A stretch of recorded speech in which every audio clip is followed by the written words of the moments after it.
Hey, what's up? This is Ricardo at Parts People, and in this video, we'll outline the steps for completing a part replacement on your Dell PC.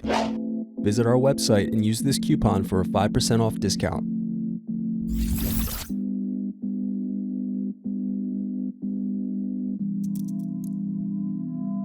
Unscrew and remove bottom base.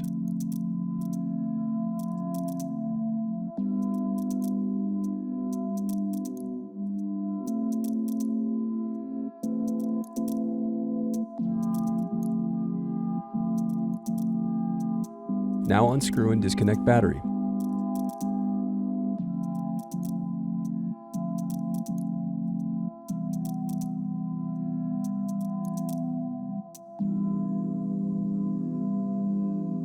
Now disconnect and remove speakers.